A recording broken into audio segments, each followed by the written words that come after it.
RC Patel माध्यमिक आश्रम शाला के सभी छात्रों को जयपाल सिंह गिरासे का सप्रेम नमस्कार। छात्रों, आज हम लोक भारती की जो हाइकू पद्य है मन, उसका अध्ययन करेंगे। इस हाइकू की रचना की है विकास परिहार जी ने। कक्षा 10वीं लोक भारती पाठ्य पुस्तक में आई नई साहित्य विधा हाइकू का सभी ने स्वागत किया है। मूलतः ये जापानी साहित्य परंपरा है। उपर्युक्त विवेचन से आप सभी को हाइकू विधा का परिचय और इसके लेखन संबंधी की सभी समस्याओं का मार्गदर्शन तो ध्यान में आया ही होगा। हाइकू एक ऐसी विधा है जिसमें भावों को अधिक महत्व देकर किसी एक बात को कम से कम शब्दों में व्यक्त करने की कला है। कवि ने अपने भाव एवं विचारों को व्यक्त करने की सफल कोशिश की है। मन, इस शीर्षक में हाइकूकार विकास परिहार जी ने जीवन के कई मूल्य, आदर्श, प्रकृति, वैभव, जीवन का अनुभव, यथार्थता को व्यक्त करने की कोशिश की है, जो हमें अपने जीवनानुभव से जोड़ने के लिए एवं सोचने के लिए बाध्य करते हैं। प्रकृति एवं सामाजिक घटकों के माध्यम से प्रकृति वर्णन के साथ व्यक्तित्व विकास के लिए प्रेरित करने वाली यह कृति है। छात्रों, चलिए हम मन हाइकू पढ़ते हैं और जिसका भावार्थ भी जानते हैं। अभी आपके सामने जो स्क्रीन है, इसमें पहली 3 पंक्तियाँ मैं पढ़ रहा हूँ। घना अंधेरा, चमकता प्रकाश और अधिक। देखिए इसका अर्थ क्या है। जिस तरह शाम ढलते ही निशा अंधेरे से घिर जाती है और अंधकार का साम्राज्य चारों ओर निर्माण हो जाता है, ऐसे समय कभी कभी एकाध दीप या जुगनू चमककर अंधेरे को छेद देने की कोशिश करता है। तब वह अंधकार में सामान्य से और भी अधिक चमकता है। उसी प्रकार हर मनुष्य के जीवन में अनगिनत अंधकार होता है। कई संकट, विपत्तियां हमारे जीवन में आती है, परंतु मनुष्य इस अंधकार को छेद देने की ताकत रखता है। वह मनुष्य प्राणी जीवन के अंधकार में भी और चमकेगा तथा श्रेष्ठत्व प्राप्त करेगा। बस उसमें निडरता और हौसला चाहिए। उसके बाद दूसरा छंद है, आप ध्यान से सुनिए, मैं पढ़ रहा हूँ। करते जाओ पाने की मत सोचो जीवन सारा। हमारे भगवद गीता में एक सुवचन है, कर्मण्येवाधिकारस्ते मा फलेषु कदाचन। हमें अपना कर्म करना चाहिए, फल की अपेक्षा नहीं करनी चाहिए। इसी सुवचन के अनुसार परिहार जी ने जीवन का सही सार बताने की कोशिश इस पद्य के माध्यम से की है। हमें अपने जीवन में कर्मरत रहकर हमारी क्रियाकलाप करते रहना चाहिए। फल कभी मिलता है, कभी नहीं मिलेगा, लेकिन हम काम करते रहे, फल अवश्य मिलेगा। यदि हम फल के बारे में सोचते रहे तो कर्म और जीवन का आनंद हम गवा बैठेंगे। तो बस काम करते जाओ, फल तो अपने आप मिल जाएगा। किसी ने सही कहा है, काम करोगे, काम करेंगे, जग में हम कुछ नाम करेंगे। जग में हम अब तीसरा जो छंद है उसकी ओर जाते हैं। जीवन नैया मझधार में डोले, संभाले कौन। जीवन को नैया की उपमा कवि ने दी है। कवि कहता है जैसे दुनिया एक समुंदर है और हर मनुष्य प्राणी का जीवन उस समुंदर में चलने वाली नाव जैसा है, नैया जैसा है। जब हम अपना जीवन गुजारते हैं तो जीवन में, इस संसार में कई बाधाएं हमें आती है, कई संकट आते हैं। जैसे समंदर में तूफान आते हैं और नैया डगमगा जाती है, वैसे हमारे जीवन में भी कई संकट आते हैं, हमारा जीवन डगमगा जाता है, कभी कभी हमारा जीवन समाप्त भी हो जाता है। इसलिए हमें यह बात ध्यान में रखनी होगी कि जैसे समंदर में तूफान आता है तो वो नैया, अगर विश्वास रहा तो वो नैया अपने आप किनारे लग जाती है। किनारे लग जाती है मतलब संकटों से मुकाबला कर वो अपने निश्चित स्थान तक पहुंच जाने में सफल हो जाती है। वैसे हमारे जीवन में भी ऐसे कई तूफान आएंगे। हमें अपनी बागडोर खुद को संभालनी है। अपनी ज़िंदगी में कितने भी तूफान क्यों ना आए, अपनी नैया किनारे मतलब मोक्ष अथवा सफलता के पार लगानी ही होगी। यहाँ कोई आपकी मदद करने वाला नहीं होगा। हाइकूकार ने वही सवाल तो पूछा है, तुम्हारी जीवन नैया कौन संभालेगा। हमें अपने आप को खुद को संभालना है, हमारे संकटों का सामना हमें खुद ही करना है। छात्रों, एक चौथा जो स्टांजा है जो आपके सामने में वही है, रंग बिरंगे रंग संग लेकर आया फागुन। आपको फागुन का महीना बहुत पसंद है। पलाश के पेड़ पर रंग बिरंगे फूल आ जाते हैं और खेतों में, बागों में, खलिहानों में विभिन्न तरह के रंगों का उदय आता है। जैसे होली जैसा, रंग पंचमी जैसे त्योहार जो आपको बहुत पसंद है, वो सब फागुन के महीने में आते हैं। मतलब फागुन प्रकृति भी रंग बिखेरती है और इंसान भी रंग बिखेरता है। इसलिए हमें फागुन के इस महीने में जो रंगों का हम त्योहार मनाते हैं, उस त्योहार से हमारे जीवन में खुशियाँ आती है। इस हाइकू में प्रकृति के बदलाव का वर्णन करते हुए फागुन माह के दिन कुदरत में बिखरे रंगों की ओर निर्देशित करते हुए फागुन मास का विशेष महत्व फूलों को लेकर प्रतिपादित किया है। आपको तो फागुन की बात पता ही है। फागुन जो खुशियाँ लाता है, पलाश को रंगी बिरंगी फूल आते हैं, खेतों खलिहानों में खेत विभिन्न रंगों से सज जाते हैं। जीवन में भी ऐसा फागुन आता है। अभी हम अगली पंक्ति पढ़ेंगे, कांटों के बीच खिलखिलाता फूल देता प्रेरणा। इस हाइकू में जीवन के संघर्ष और समस्याओं का महत्व व्यक्त किया है। आपको तो पता है, जब आप गुलाब के फूल को देखते हैं तो गुलाब का फूल कांटों में रहकर भी खिलता है तो अधिक सुंदर लगता है और साथ ही अपने सुगंध को चारों ओर फैलाता है। गुलाब कभी दुखी नहीं होता, इतना सुंदर फूल होकर भी उसे कांटों में उसका जन्म होता है, कांटों के साथ वो रहता है, चारों ओर उसे कांटों ने घेरा होता है, फिर भी वो अपना सुगंध देने का काम, खिलने का काम करता ही रहता है। मित्रों, मनुष्य को भी जीवन में कई संकट रूपी कांटों ने घेर के रखा है। उन कांटों को सहजता से स्वीकार कर हमें आगे बढ़ना चाहिए, तभी हम अपने जीवन को सुंदर और कार्य से सुगंधित कर सकते हैं, जो आगे जाकर किसी के लिए प्रेरणादायी बन जाएगा। जैसे रुकने वाला पानी सड़ता है, रुकने वाला पहिया डाटा, रुकने वाली कलम न चलती और विशेष बात रुकने वाली घड़ी भी नहीं चलती। समस्याओं को पहचान कर हमें सामना करना चाहिए। अब हम अगले पंक्तियों की ओर जाते हैं। भीतरी कुंठा आँखों के द्वार से आई बाहर। आपने वो पढ़ा, भीतरी कुंठा आँखों के द्वार से आई बाहर। कहा जाता है कि मनुष्य नहीं, उसकी आंखें और चेहरा बोलता है। जब मनुष्य खुश होता है तो चेहरे पर अनोखी चमक दिखाई देती है। उसी तरह मनुष्य के जीवन की निराशा जन्य अतृप्ति की भावनाएं, जिसको कुंठा कहा गया है, कुंठा का अर्थ है अतृप्ति की भावनाएं, उसके चेहरे पर एवं आंखों में उतरती है। जब इंसान अगर निराश हो तो उसके आंखें उस निराशा को व्यक्त करते हैं।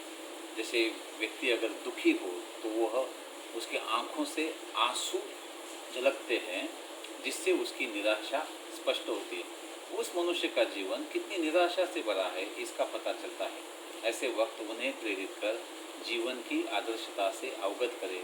महत्वपूर्ण बात यह है कि हर एक को मनुष्य के चेहरे तथा आंखें पढ़नी आनी चाहिए। और अगली पंक्ति है, खारे जल से धुल गए विषाद मन पावन। यहाँ जब खारा जल तो समंदर का होता है, लेकिन जब हमारे आँखों से आंसू निकलते हैं तो वो आंसू भी खारे होते हैं। जब आँखों से आंसू निकल जाते हैं तो हमारे मन का जो पश्चाताप है, जो दुख है, जो वेदना है, वो सब चली जाती है। और जो विषाद है, जो मन को लगने वाला जो शल्य है, वो निकल जाता है और हमारा मन हल्का हो जाता है, पावन हो जाता है। कई बार हम गलती करते हैं, किसी को हम चोट पहुंचा देते हैं, किसी को हम दुखी बना देते हैं।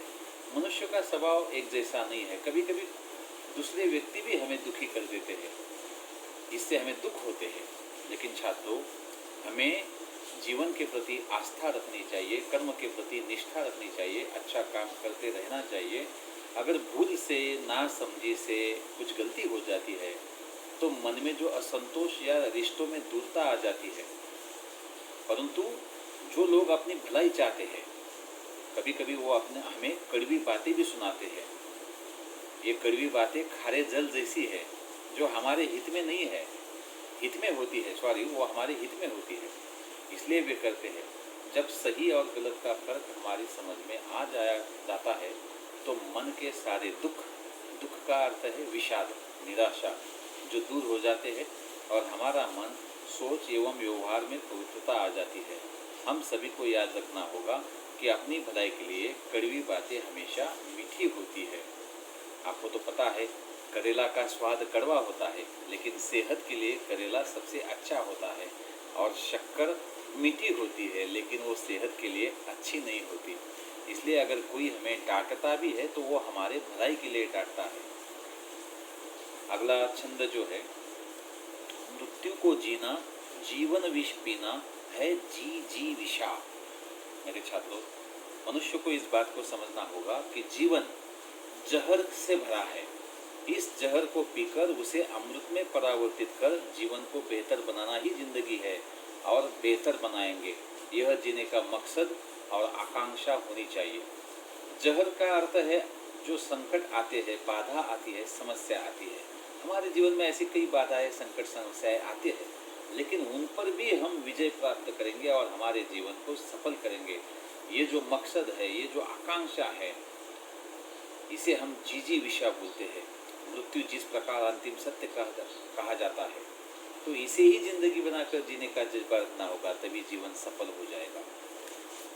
अगला छंद है, मन की पीड़ा छाई बन बादल बरसी आंखें। मनुष्य स्वभाव की कवि ने इस हाइकू में विशेषताएं बताई है कि मनुष्य का मन या उसकी सोच जब भी वेदना, कठिनाई महसूस करती है तो स्वाभाविक उसके आँखों से पानी बरस जाता है, मतलब आंसू टपक जाते हैं। हमें मनुष्य के दुख से दुखी और सुख से सुखी होना चाहिए, परंतु हमें दूसरों के दुख दूर करने की कोशिश हर हाल करनी चाहिए। कई बार जो हाइकू क्रमांक 6 का जो अर्थ है, इसका भी वही भाव इसी हाइकू से स्पष्ट होता है। अगला हाइकू जो है, बहुत ही सुंदर अर्थ इसका है, चलती 7 पटरिया रेल की फिर भी मौन। छात्रों, कभी कभी मैं कहता हूँ, एक नदी के 2 किनारे मिलने से मजबूर। नदी के 2 किनारे एक साथ चलते हैं, उगम से लेकर संगम तक या समंदर तक, लेकिन फिर भी उनकी मुलाकातें कभी नहीं होती। रेल की पटरियाओं की भी अवस्था वैसी है, जहाँ से प्रारंभ होती है, जहाँ समाप्त होती है, वो एक साथ चलती है, लेकिन एक दूसरे के साथ वो संगम नहीं बना पाती। कवि ने इस हाइकू के द्वारा हमें जीवन में सुख और दुख का महत्व बताया है कि हमारा सुख और दुख रेल की पटरी की तरह ही है। रेल की पटरियाँ जैसे एक साथ चलती है, परंतु कभी एक नहीं होती, और जहाँ होती है वहाँ रेल नहीं होती है। उसी तरह मनुष्य के जीवन में सुख और दुख बराबर साथ साथ चलते हैं, पर एक नहीं होते, और अगर हो भी गए तो फिर मनुष्य के जीवन के अस्तित्व पर आशंका उपस्थित की जाएगी। जैसे नदी के 2 तीर, जिसके उदाहरण मैंने आपको शुरुआत में ही दिए, कभी एक नहीं होते। अगर नदी के 2 किनारे एक साथ मिल गए तो पानी सूख जाएगा, नदी का अस्तित्व ही नहीं रहेगा, तो उसके 2 तीर रहते ही नहीं, और उसे नदी को नदी नहीं कहा जाएगा, नाम की नदी रहेगी, उसके अस्तित्व पर आशंका उठाएगी।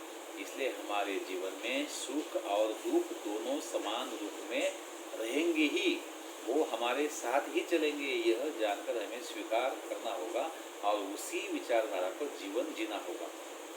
अगला 11वां छंद है, सितारे छिपे बादलों की ओट में सुना आकाश। अपने जीवन की खुशियों को अनोखे ढंग से व्यक्त करने की सफल कोशिश इस हाइकू में ही है।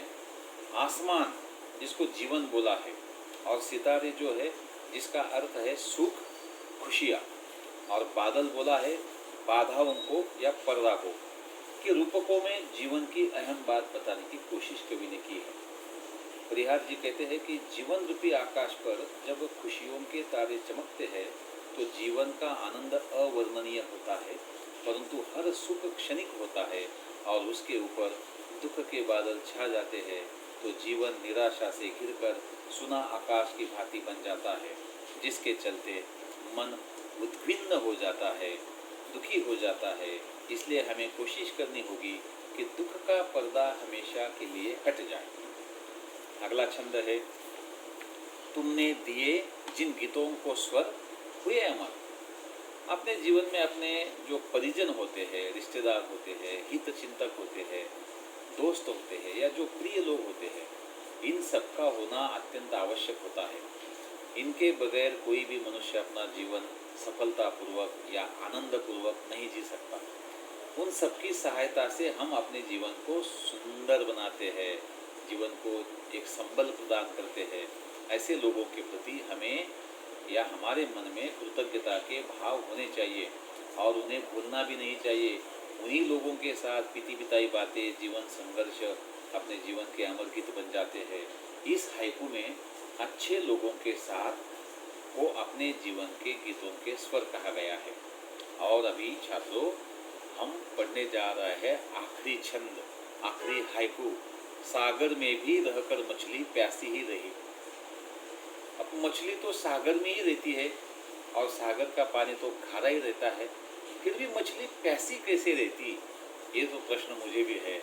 लेकिन कवि इस हाइकू के माध्यम से जीवन की उच्च बात को रखते हैं।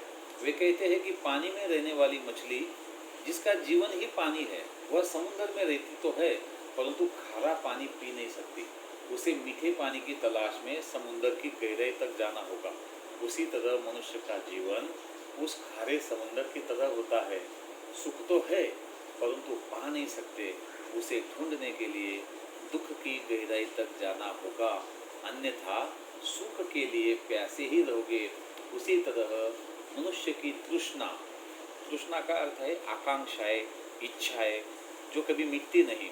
सोच समझकर जिंदगी के खारे समुद्र में जीना सीखना होगा।